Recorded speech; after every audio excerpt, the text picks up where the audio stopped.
बिस्मिल्लाहिर्रहमानिर्रहीम। अज़ीज़ तलबात अस्सलाम वालेकुम। फॉरएवर एजुकेशन के एजुकेशनल प्लेटफॉर्म पर एक नए लेक्चर के साथ हाज़िर हूँ और आज का हमारा लेक्चर उर्दू जमात नहम की एक कहानी है जिसका अनवान बेवकूफ़ कछुआ है। बेटा जो मेरे चैनल पर नए आए हैं वो मेरे चैनल को लाइक करें, सब्सक्राइब करें और शेयर करें और बेल आइकन को दबाना मत भूलें ताकि हर नई आने वाली वीडियो का फौरी तौर पर नोटिफिकेशन आपको मिल सके।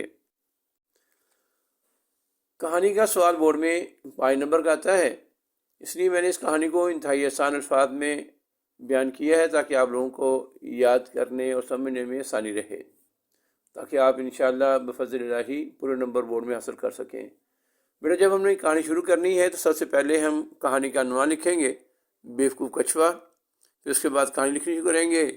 एक दफ़ा का जिक्र है, किसी जंगल में एक तालाब था। वहाँ एक कछुआ और 2 मुर्गाबियाँ रहती थीं। इन दोनों की आपस में बहुत गहरी दोस्ती थी। वो हंसी खुशी ज़िंदगी बसर कर रहे थे कि अचानक इन्हें एक परेशानी लाहक हो गई। वो ये कि तालाब सूखने लगा और ज़ाहिर है पानी के बगैर इनकी ज़िंदगी बेमानी थी। इन्हें अब नए तालाब की फ़िक्र हुई। जब मुर्गाबियाँ वहाँ से अलविदा होने लगीं तो कछुआ घबरा गया। वो सोचने लगा कि मैं अकेला यहाँ रहकर क्या करूँगा, भला दोस्तों के बगैर भी कोई ज़िंदगी है। चुनांचे उसने मुर्गाबियों से फरमाइश की कि मुझे भी अपने साथ ले चलें। मुर्गाबियों की एक तरकीब सूझी।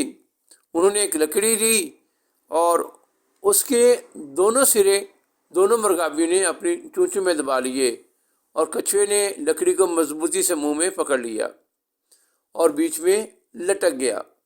जब वो तीनों उड़ते जा रहे थे, एक अजीब सा मंजर नजर आ रहा था। लोगों ने जब उन्हें देखा तो हंसने लगे। कछुआ ये समझा कि लोग इसके कारनामे पर हंस रहे हैं। अब कछुए ने भी बेवकूफ़ी की कि उसने हंसने के लिए अपना मुंह खोला।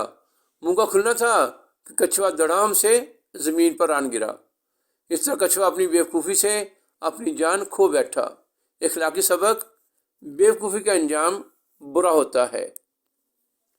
उम्मीद है बेटा आप मेरे इस लेक्चर से मुस्तफ़ीद होंगे। एक नए लेक्चर के साथ जल्द हाज़िर होऊंगा। आप खुद भी इस लेक्चर को सुनें, अपने दोस्त अहबाब में शेयर करें।